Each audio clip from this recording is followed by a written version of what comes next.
Assalamualaikum warahmatullahi wabarakatuh. Halo Magro, kembali lagi di Podrohima, Podcast Kerohanian Himagron episode 2. Gimana nih kabarnya Akang Teteh Magro?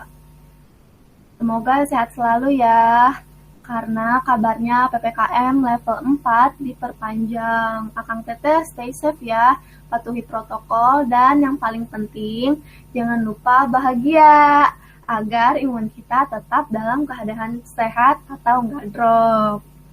Oh ya nih, minal aizin wal faizin, karena pekan lalu kita telah merayakan Idul Adha. Gimana Idul Adha di rumahnya? Akang Teteh udah kenyang nyatenya belum? Atau semur, bikin opor, atau angen lada? Kalau saya pribadi sih, Idul Adha kemarin kurang seru nih, karena masih belum bisa kumpul bareng keluarga besar. Dan sholat id di sini juga ditiadakan. Hanya beberapa masjid yang melaksanakan sholat id. Tapi nggak apa-apa, kita harus tetap bersyukur karena masih bisa berjumpa dengan Hari Raya Idul Adha tahun ini. Oh iya, seperti kemarin, saya ditemani oleh Teh Syahrina. Halo Teh Syahrina, apa kabar? Halo Teh Vanessa, Alhamdulillah baik Teh. Teh Vanessa sendiri gimana nih kabarnya? Alhamdulillah dong, baik. Teh Syahrina, Idul Adha kemarin gimana? Seru nggak? Alhamdulillah dong, seru Teh. Ya meskipun dalam keadaan pandemi ini, kita diharuskan mematuhi protokol kesehatan yang ada demi diri kita sendiri dan orang-orang yang ada di sekitar kita Teh. Iya, betul sekali tuh Teh Syahrina. Semoga kita bisa kembali lagi normal seperti biasanya ya. Oke, karena dari tadi kita ngomongin tentang Idul Adha terus, pasti udah ketebak dong bahasan kita bulan ini apa. Yap, betul sekali. Pada episode 2 ini kita akan membahas tentang Idul Adha. Eits, tapi kita nggak cuma berdua loh. Wah, kali ini kita ngundang siapa nih Teh? Kali ini, pada episode ini, kita akan mengundang narasumber, yaitu Ibu Wardatul Ilmiah, yang merupakan salah satu dosen mata kuliah agama di Untirta. Oke, kita langsung aja kali ya sambut narasumber kita. Assalamualaikum Ibu, Iya, selamat sore. Bagaimana kabarnya Ibu? Perkenalkan Bu, saya Vanessa Adriana Putri dari Agroekoteknologi 2020 bersama rekan saya. dan saya Syahrina dari Agroekoteknologi 2020. Assalamualaikum warahmatullahi wabarakatuh. Alhamdulillah sehat Teh. Bagaimana kabar Teh Vanessa sama Teh Syahrina? Sehat? Alhamdulillah baik, sehat. Alhamdulillah baik, Bu sehat. Di sini kami ingin sharing-sharing nih Bu tentang Idul Adha. Tujuannya agar teman-teman yang dengarkan podcast ini bisa lebih paham hikmah dari Hari Raya Idul Adha itu sendiri. Bukan hanya tahu sekedar makmurnya aja nih Bu. Ya betul Teh. Kan yang seperti kita ketahui nih ya Bu, Idul Adha ini kan memang identik dengan berkurban ya Bu. Seperti yang telah dicontohkan oleh Nabi Ibrahim alaihissalam yang diperintahkan oleh Allah untuk menyembelih anaknya sendiri gitu. Nah, sebelumnya banyak sekali nih Bu dari teman-teman yang antusias mengajukan pertanyaan tentang Idul Adha ini. Namun di sini hanya beberapa saja yang akan kami tanyakan. Silahkan. Di sini ada yang bertanya, apa hukum berkurban serta syarat-syarat bagi orang yang ingin berkurban? Terima kasih Teh Vanessa, Teh Syahrina, serta mahasiswa, himpunan mahasiswa dari Agroekoteknologi yang Ibu cintai karena Allah. Alhamdulillah baru saja kita melewati ya, masih hangat dalam benak pikiran kita, dalam penglihatan kita, dan masih sangat dekat dengan mulut kita, daging yang kita makan di Idul Adha kemarin, di mana Hari Raya Kurban adalah hari raya memang yang sangat dinanti-nanti oleh semua umat muslim begitu. Bahkan bisa jadi juga dinanti oleh non-muslim. Karena mungkin ada yang non-muslim di sekitaran komplek, di sekitaran kampung juga merasakan betapa indahnya Idul Kurban yang kemudian sampai mampu dagingnya ke mereka, kira-kira seperti itu. Nah, sekarang apa sih gitu hukum kurban itu? Hukum kurban itu sendiri, hukum asalnya adalah sunnah muakkadah, sunnah yang sangat dianjurkan. Jadi hukumnya sunnah tapi dianjurkan. Tetapi dalam satu sisi, dalam hadis Rasulullah Shallallahu Alaihi Wasallam, Rasul itu pernah bersabda, barang siapa yang berkelapangan harta, hartanya lapang banyak, tetapi dia tidak mau untuk berkurban, maka dia dilarang untuk menginjakkan masjid ini, masjidku, katanya gitu kan ya, Masjid Nabawi. Nah di sini kita paham, di satu sisi hukumnya sunnah, di sisi lain Rasulullah sangat menganjurkan, bahkan sampai ada sebuah statement, jika ada kelapangan harta, tetapi tidak mau berkurban, maka dia dilarang untuk datang ke masjid. Ya. Apa maknanya? Maknanya adalah kaitannya erat dengan hukum atau syarat berkurban itu sendiri. Nah, sebelum kepada syarat berkurbannya, jadi hukum asalnya adalah sunnah muakkadah, tetapi dia bisa jadi wajib ketika menjadi nazar.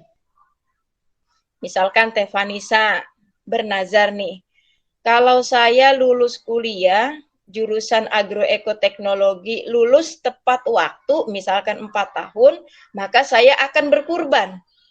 Maka hukum kurbannya wajib. Ya kan? Nah, kalau nggak lulus, saya sampai mati nggak akan kurban. Nah ini jangan seperti itu ya.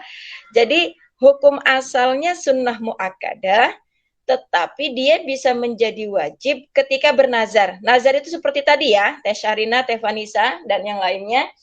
Nah, ada perbedaan ketika sunnah dengan wajib. Kalau sunnah muakkadah, dia dagingnya boleh kita makan. Karena daging kurban itu dibagi menjadi 3 ya. Sepertiganya untuk kita, sepertiga itu maksimal. Kalau mau tabarukan ngambil sunnah sih cukup hatinya saja begitu ya. Kemudian yang sepertiganya untuk kerabat, tetangga gitu ya, dan sepertiganya disedekahkan ke fakir miskin begitu. Nah, berkenaan dengan syarat yang tadi kaitannya dengan hadis baginda Rasulullah, karena syarat orang yang berkurban itu yang pertama adalah dia Islam. Harus muslim, karena ini ibadahnya orang-orang Islam, begitu ya. Yang kedua, balik, gitu. Jadi dia sudah balik. Kemudian yang jelas dia tidak gila, berarti dia berakal, sadar akan perintah kurban itu dan paham bagaimana keutamaannya. Dan yang terakhir mampu. Nah ini, makanya wajar ketika baginda Rasul mengatakan seperti itu. Jadi ada Islam, ada balik, berakal, dan mampu. Kira-kira itu Teh untuk hewan kurban dan lain sebagainya. Ibu rasa nanti ada pertanyaan selanjutnya. Dikembalikan. Wah, terima kasih Bu atas penjelasannya. Sangat jelas sekali. Berarti hukumnya itu sunnah muakkad, apabila wajib itu karena nazar, dan syarat-syaratnya itu Islam, balik, berakal, dan mampu. Seperti itu ya. Mungkin selanjutnya Teh Syahrina ada pertanyaan? Ini Teh Vanessa ada yang bertanya juga nih tentang orang yang belum akikah apakah boleh berkurban. Itu bagaimana Ibu, boleh dijelaskan? Baik Teh Syahrina, Teh Vanessa dan yang lainnya. Ibu belum akikah nih, contohnya ibu aja deh. Ibu belum akikah nih, tapi ibu pengen kurban. Kurban dulu atau akikah dulu, kan begitu ya? Boleh nggak ibu berkurban? Kira-kira begitu. Harusnya 2 pertanyaannya. Boleh nggak ibu berkurban, akikah dulu atau kurban dulu? Sekarang kita pahami dulu. Akikah itu yang dibebani kewajiban adalah orang tua ibu, bukan ibu. Orang tua kita. Ya. Al-gulam atau al-walad murtahanun biaqiqatihi. Seorang anak tergadaikan dengan akikahnya. Nah, sekarang yang berkewajiban atau yang dibebani hukum akikah itu orang tua saya, orang tua Teh Vanisa, orang tuanya Teh Syahrina, bukan kita, bukan. Nah, dari sini kita paham, oh berarti tugasnya orang tua, bukan tugasnya kita. Kalau tugasnya ibu berarti nanti ke anak ibu, kan begitu, turun ya. Kapan awal mulai akikah? Ketika ibu berusia 7 hari. Ketika anak berusia 7 hari itu dimulainya akikah sampai dia balik, sampai ibu mens atau sampai laki-laki mimpi basah, maka itu batas akhirnya akikah. Lebih dari itu, kalau sudah balik, kalau sudah mens, jatuhnya bukan akikah lagi. Jatuhnya bukan akikah namanya, tapi sedekah biasa. Makanya usahakan kalau akikah itu sebelum balik anak-anak itu. Batas akhirnya itu sebelum balik. Nah, karena ibu sudah balik, sudah dewasa, tapi ternyata ibu belum diakikahi, maka ibu tidak ada kewajiban untuk akikah. Karena kewajiban itu jatuhnya ke orang tua. Itu yang perlu difahami terlebih dahulu. Nah, sekarang bagaimana jika ibu ingin berakikah? Ya kan? Karena ibu tahu nih belum diakikahin misalkan. Maka kita ganti dengan sedekah yang semisal dengan akikah. Nah, sedekahnya itu bisa berupa kambing, dan kambingnya itu bisa kita sedekahkan baik itu pada Idul Adha sebagai bentuk kurban, kan begitu ya? Atau sedekah yang lainnya. Maka di sini kita akan paham, kalau seusia ibu, maka silahkan bersedekah, kan begitu ya, baik di hari raya Idul Adha atau di hari lainnya, karena jatuh hukumnya sudah bukan akikah lagi, tapi sedekah. Boleh nggak Bu, lebih dari 1 ekor kambing, kan ibu mah perempuan ya, 1 ekor kambing silahkan. Kalau mau 100 ekor kambing juga silahkan. Sedekah mah semakin banyak pula pahalanya, kan begitu. Nah, sekarang boleh nggak ibu berkurban? Boleh. Silahkan. Akikah dulu apa kurban dulu? Ya tadi sudah diterangkan rentang waktunya. Karena ibu sudah tidak punya kewajiban untuk akikah, ketika ibu punya rezeki untuk berkurban dan berketepatan dengan kurban, maka berkurbanlah. Tapi beda status hukumnya dengan seorang ayah. Beda ya. Status hukumnya jika seorang ayah atau seorang ibu, misalkan tanggal 3 bulan Dzulhijjah ibu ngelahirin nih, tanggal 3 bulan Dzulhijjah ibu melahirkan. Kemudian pas 7 harinya itu kan berarti tanggal 10, betul? Tanggal 10 bulan Dzulhijjah, bertepatan dengan hari raya Idul Adha. Mana yang lebih diutamakan? Akikah dulu apa kurban dulu? Jawabannya akikah. Beda kasus kan? Jawabannya adalah akikah. Karena akikah itu ada rentang waktunya 7 hari sampai dia sebelum balik, lebih pendek. Kalau kurban kan bisa sampai dia dewasa posisinya. Mudah-mudahan diberikan panjang umur kan. Jadi kalau dalam kasus seperti ini silahkan akikah dulu, baru setelah itu kurban. Jika ada kelapangan rezeki, setelah akikah kurban, begitu ya, afdolnya begitu. Ada yang berpendapat bagaimana kalau digabungkan saja, kan begitu. Lebih baik tidak, karena Imam Syafi'i, kita di Indonesia ya, kita pakai mazhabnya Imam Syafi'i, itu menjelaskan akikah itu adalah ibadah untuk anak yang kita ambil dagingnya, begitu ya, untuk akikahan anak. Sedangkan kurban itu yang diambil adalah darahnya. Bagaimana kita memutus cinta terhadap dunia. 2 ibadah yang memiliki peran masing-masing sebaiknya tidak digabungkan. Jadi kasusnya berbeda Teh Syahrina ya. Dalam fikih itu tidak bisa kita menjawab boleh dan tidak boleh. Tetapi ada al-fikhu, fikih, sholihun, itu benar. Kapan benarnya? Fi kulli halin, dalam setiap hal, kondisi, wa zamanin, dan setiap waktu. Itulah indahnya fikih. Terima kasih Teh Syahrina. Baik, terima kasih Ibu. Mungkin ada pertanyaan nih dari Teh Vanessa. Silakan. Oke, lanjut ke pertanyaan selanjutnya. Di sini ada yang bertanya tentang hikmahnya nih Bu. Jadi apa hikmah yang dapat dipetik dari ibadah kurban ini? Gimana Bu? Terima kasih Teh Vanessa. Kalau berbicara tentang hikmah, tentu kita akan kembali daripada sejarah daripada kurban itu sendiri. Jadi kalau berbicara tentang kurban, jangan hanya berbicara tentang fikihnya, hukumnya, bukan.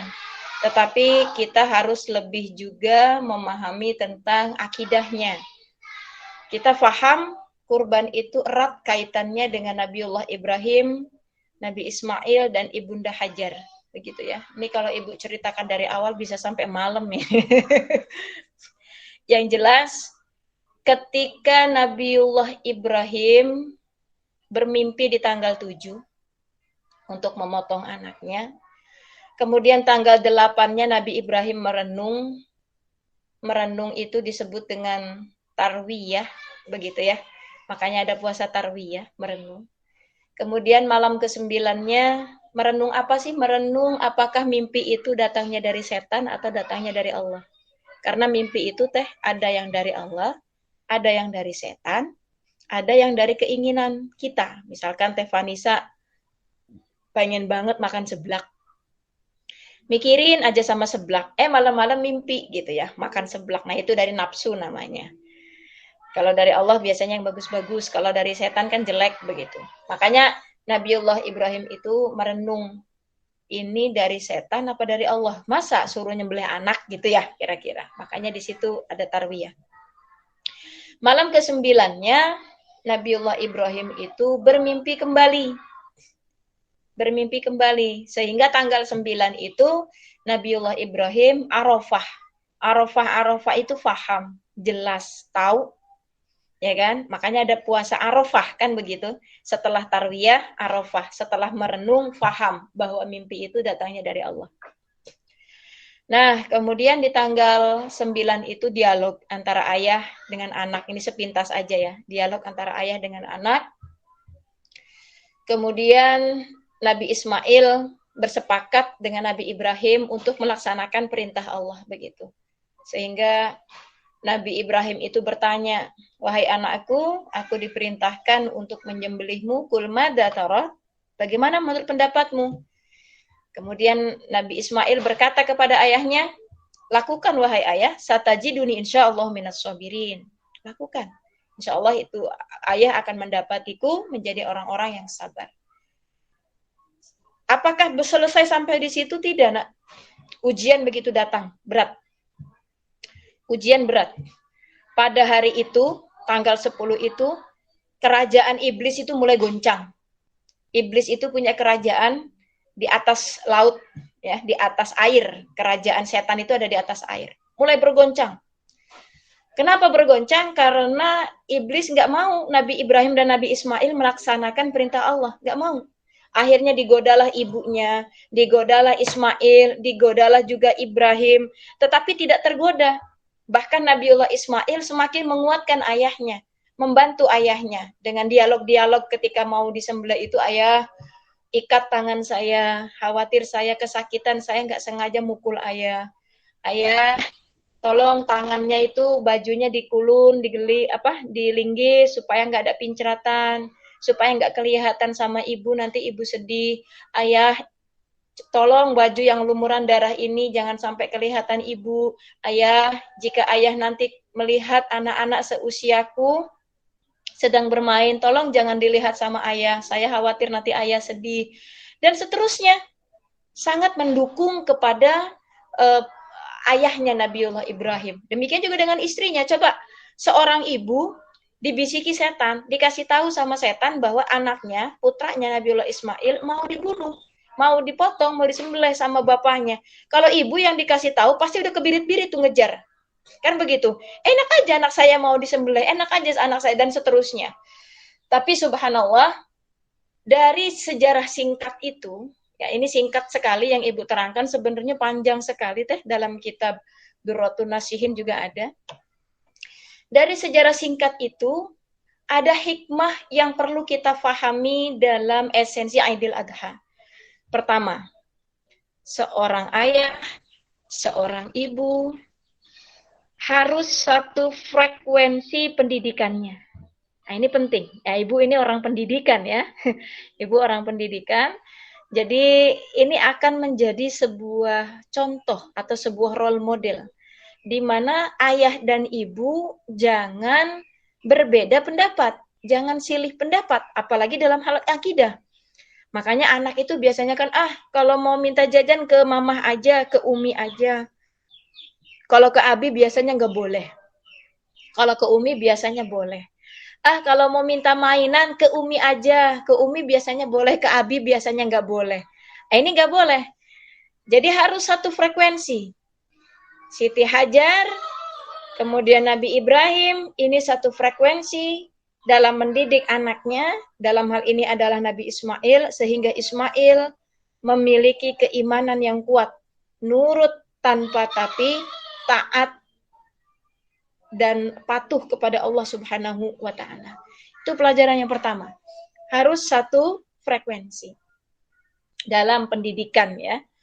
Yang kedua, pelajaran yang diambil adalah dalam mendidik anak itu harus betul-betul menggunakan hati. Dalam hal ini diktator itu tidak diperkenankan. Makanya ada dialog antara Nabi Ibrahim dengan Ismail. Jadi pendidikan anak itu harus ada diskusi atau demokratis dalam mendidik anak. Makanya kan ditanya tuh Nabi Ismail. Ya, ini dari segi pendidikan. Nah, dari segi akidahnya, apa dari segi akidahnya?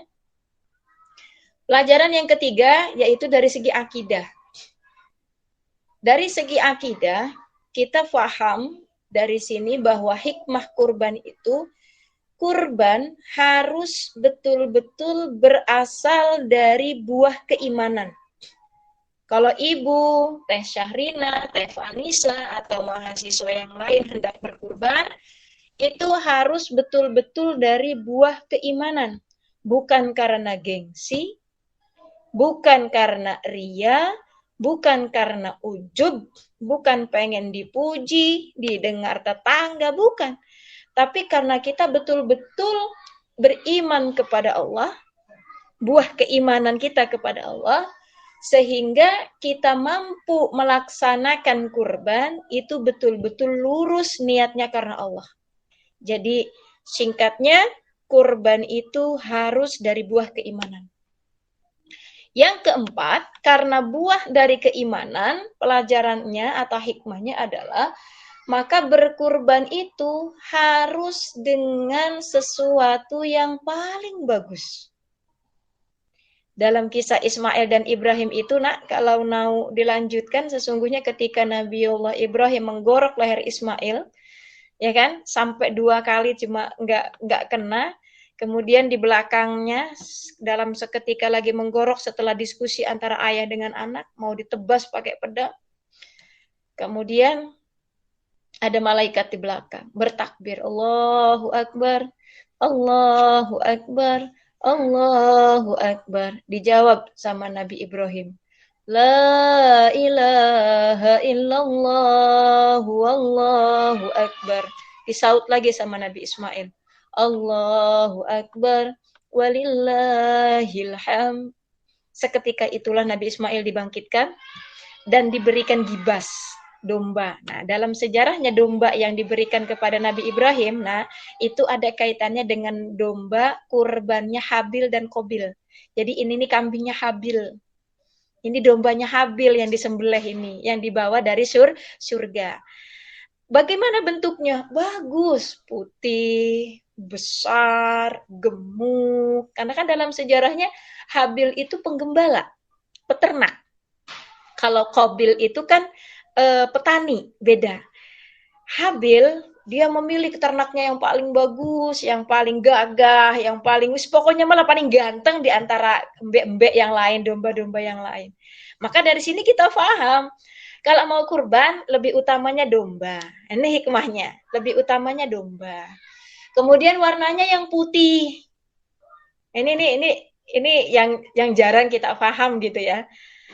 Ya, lebih utamanya domba. Kemudian yang putih, yang gemuk, yang besar begitu ya, yang gagah. Karena erat kaitannya dengan kendaraan yang akan kita tumpangi begitu ya. Ya. Kemudian lantas bagaimana Bu jika diuangkan, dikoordinir di masyarakat, di masjid? Silahkan, boleh.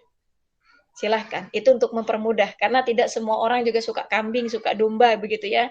Jadi silakan dikoordinir begitu. Jadi tapi ada hikmah yang kita petik di sana bahwasanya yang paling utama adalah domba, 1 ekor domba begitu kan, atau berapapun sesuai kemampuan. Yang paling bagus, yang gemuk, yang ganteng gitu ya. Kemudian yang putih dan milih sendiri. Nah ini, milih sendiri. Itu hikmahnya. Jadi harus betul-betul bahwa kita memahami Aidil Kurban itu dari segi pendidikannya ada, dari segi akidahnya ada, dan yang terakhir dari segi muamalah. Dari segi muamalah itu subhanallah, kurban itu adalah mediator kita untuk mentalak 3. Ngerti talak enggak? Istri kalau ditalak sama suami gimana? Wah, talaknya talak 3 sekaligus. Kata Ali bin Abi Thalib, kurban itu talak 3 bagi kita untuk mencintai dunia. Maksudnya apa? Jadikan berkurban itu sebagai media kita untuk tidak hubbud dunia. Tidak cinta kepada dunia. Tidak melulu akbaru hammina itu dunia. Nah ini kalau sudah ditalak 3 betul-betul ya. Artinya betul-betul apa yang kita kurbankan karena Allah. Dan itu adalah media kita untuk tidak mencintai dunia. Laksana Nabiullah Ibrahim setelah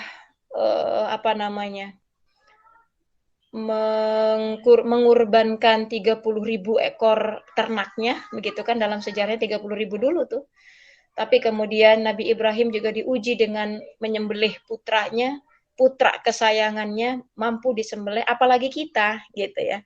Apalagi kita. Di sini kita paham bahwa uang kita, rezeki kita gitu ya, kekayaan kita itu hanya titipan semata dan Allah yang akan lebih berhak untuk itu begitu. Jadi jadikan kurban itu sebagai mediator kita untuk tidak mencintai dunia. Dan yang terakhir, hikmahnya adalah kurban itu adalah momentum untuk berbagi. Mempererat ukhuwah Islamiyah. Yang kaya sayang sama yang miskin, kan begitu ya? Yang bosen makan daging, udah kasihlah kepada yang miskin yang belum pernah makan daging kan. Bahkan mungkin dia hampir tidak ketemu daging begitu ya. Ada juga yang kita sering dengar berita makan nasi doang pakai garam dan lain sebagainya. Maka disinilah hikmahnya. Kalau berbicara tentang hikmah memang akan panjang begitu teh ya. Tapi mudah-mudahan itu cukup mewakili dari segi pendidikan, dari segi akidah, dan dari segi muamalah kita dalam segi berkurban. Apakah non-muslim boleh menerima? Boleh. Non-muslim boleh kita kasih. Misalkan, teteh di perumahan nih. Teteh pengen syiar agama nih, supaya dia bisa masuk ke dalam agama Islam. Begitu kan ya, merasakan indahnya Islam, ternyata Islam itu bagus, mampu berbagi, maka silahkan dikasih kepada non-muslim, kepada tetangga itu. Begitu, dengan harapan dia bisa merasakan indahnya Islam. Kira-kira seperti itu. Terima kasih Ibu atas penjelasannya, sangat memuaskan. Lanjut, Teh Syahrina, mungkin ada pertanyaan lagi? Ya, Teh Syahrini. Ya baik Bu. Ini ada pertanyaan. Oh ya Bu, ada pertanyaan tentang hukumnya berkurban untuk keluarga yang meninggal. Nah, itu bagaimana Bu? Bisa dijelaskan? Baik, berkurban itu boleh untuk keluarga kita yang meninggal. Boleh, hukumnya boleh, silahkan. Dan tetap ya, sunnah muakkadah begitu, dan boleh kita misalkan berkurban untuk ayah kita, untuk ibu kita yang sudah tidak ada, itu silahkan, boleh. Itu itu diperkenankan. Dan bisa jadi wajib ketika ada nazar atau ada wasiat. Misalkan ada wasiat nih sebelum ibunya meninggal, nak, nanti kalau misalkan ibu sudah tidak ada, kamu berkelapangan rezeki, tolong ya berkurban atas nama ibu. Nah, justru itu jatuh hukumnya wajib. Nah, kalau wajib nggak boleh dimakan dagingnya, ya. Tadi kan kurban kan ada yang sunnah, ada yang nazar kan, ada yang wajib. Yang sunnah boleh dimakan, yang nazar itu nggak boleh dimakan. Sama. Jadi hukumnya boleh Teh Syahrina, silahkan berkurban untuk keluarga yang sudah tidak ada. Hukumnya tetap sama sunnah muakkadah, tetapi bisa jadi wajib ketika itu menjadi wasiat atau nazar daripada keluarganya. Sekian Teh.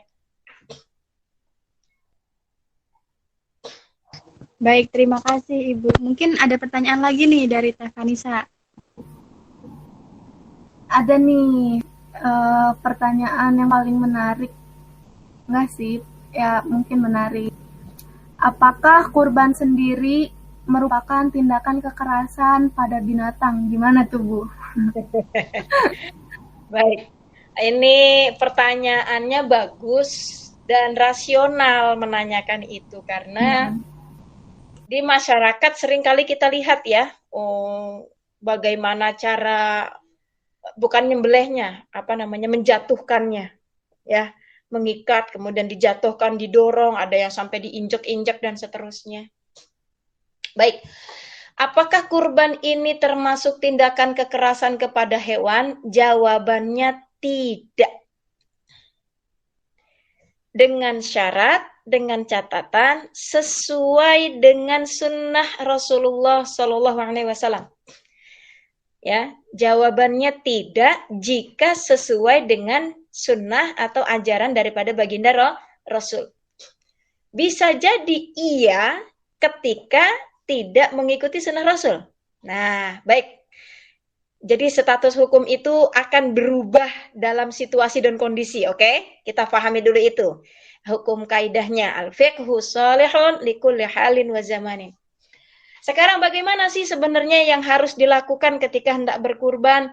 Ini pernah terjadi pada masa sahabat, pada masa Rasulullah.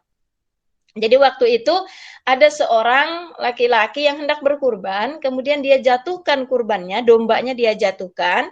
Setelah dijatuhkan dia injak kakinya, kaki dombanya diinjak, kemudian dia asah pisaunya di hadapan domba itu. Sheng, gitu ya, diasah dombanya. Kemudian terlihat sama baginda Rasul. Kemudian Rasulullah pada waktu itu bersabda dan berkata kepada dia, apakah kamu ingin membunuhnya berulang kali? Apa maknanya? Udah mau disembelih ditakut-takutin dulu, kira-kira kan begitu. Nah, makanya kalau seperti ini yang dilakukan, maka ini merupakan kekerasan. Ini kekerasan. Dan ini kategorinya tidak sesuai dengan anjuran atau sunnah atau contoh dari baginda Rasul. Nah, tetapi jika kita melaksanakannya sesuai dengan anjuran sunnah Rasul, pisaunya ditajamkan, kan begitu ya? Harus betul-betul tajam pisaunya. Jadi cara memotong itu dari bawah ke atas, set, langsung putus, atau dari atas ke bawah, set, sekali tebas, kira-kira begitu. Ada hulkum dan mar'inya kena kalau pisaunya tajam. Yang kedua, tidak boleh antar temannya itu diperlihatkan. Misalkan Idul Adha kan nyembelihnya nggak satu kan, banyak. Nah, itu kita sumputkan dulu tuh, supaya domba ini nggak stres posisinya. Nggak stres. Domba kah, sapi kah, kerbau kah, gitu ya. Supaya tidak stres. Nah, kalau misalkan dilihatin lihatin tuh teman kamu tuh, dipotong, nanti juga giliran kamu, stres. Ini termasuk kekerasan, nggak boleh. Ya. Kemudian, cara, kalau bahasa jagal itu cara merobohkannya. Nah, ini kan sudah, teknologi itu sudah sangat canggih ya. Ini agroekoteknologi ini harus mampu menciptakan sebuah atau mendesain sebuah alat yang bisa merobohkan domba mah gampang, kerbau atau sapi supaya tidak diinjak-injak. Biasanya kan pemuda tuh dorong, blug, gitu kan, diikat, diinjek-injek biar nggak ngamuk. Jangan. Misalkan ada besi di sini, terus di sininya bawahnya kasih roda, nih ini kasih besi lagi, dimiringin dulu, besi ininya ya, diikat dulu gitu kan, diberdiriin, diikat, baru kita tarik. Nah, supaya tidak menyiksa posisinya. Jadi Teh Syahrina dan Teh Vanessa serta mahasiswa agroekoteknologi, ya agro itu memang kaitannya dengan pohon-pohonan ya. Tetapi boleh juga dong ternak-ternakan. Ya, ini coba mahasiswa mencari desain kira-kira bagaimana caranya supaya merobohkannya itu, karena penyiksaan itu biasanya pas ngerobohinnya. Ini jangan sampai diinjek-injek begitu ya. Jadi pas ngerobohin, cari tekniknya, kemudian tajamkan pisaunya, kemudian tidak boleh diperlihatkan temannya, ya. Jangan, lihat, wah ini, ini nggak boleh, termasuk kekerasan. Kira-kira begitu Teh Syahrina. Baik Ibu, terima kasih atas jawabannya. Selanjutnya izinkan saya untuk menyimpulkan. Yang pertama yaitu hukumnya berkurban sunnah muakkad, menjadi wajib apabila nazar dan syaratnya Islam balik berakal dan mampu. Yang didahulukan adalah akikah, karena jika masih memiliki anak yang belum balik dan akan berjumpa dengan hari raya Idul Adha, maka yang didahulukan akikah. Akikah dan kurban tidak dapat disatukan. Selanjutnya, hikmahnya dari berkurban yaitu ibu dan ayah harus dapat bekerja sama, apalagi dalam mendidik anak. Dan dalam mendidik anaknya sendiri harus dengan hati, tidak boleh menuntut. Dan ada dari segi muamalahnya, yaitu dengan berkurban merupakan bukti jika kita tidak selalu cinta terhadap dunia. Selanjutnya, hukumnya berkurban buat keluarga yang meninggal, yaitu boleh. Berkurban tidak sama dengan bentuk kekerasan pada binatang, dengan syarat sesuai dengan sunnah ajaran Rasul, di mana pisaunya harus tajam, tidak diperlihatkan kepada temannya, dan cara merobohkannya dengan baik. Baik, terima kasih kepada Ibu Wardatul Ilmiah MPDI yang telah sharing mengenai Idul Adha ini. Semoga ilmunya bermanfaat ya Bu, dan dapat kita implementasikan. Amin ya rabbal alamin. Sebenarnya masih banyak nih Bu pertanyaannya, tapi karena durasi, jadi podcast kali ini dicukupkan. Terima kasih Bu. Bu pamit mohon undur diri ya. Ya Bu, terima kasih. Semoga mahasiswa Iya Ibu. Terima kasih Bu. Agroekoteknologi terus jaya dan mampu mengintegrasikan menjadi mediator untuk tegaknya agama Allah Subhanahu wa taala. Dari Kofi Amanillah, Assalamualaikum warahmatullahi wabarakatuh. Waalaikumsalam. Waalaikumsalam warahmatullahi wabarakatuh. Gimana nih Akang Teteh Magro? Seru ya, tadi kita wawancara dengan Ibu Wardatul Ilmiah. Kita jadi tahu hukumnya dan manfaat serta hikmahnya dari berkurban. Yuk, tulis pendapatnya di kolom komentar, pantengin terus dan share kepada teman-teman Akang Teteh. Jangan lupa nyalain notifikasinya agar tidak ketinggalan episode-episode terbaru dari Podrohimah. See you. Assalamualaikum warahmatullahi wabarakatuh.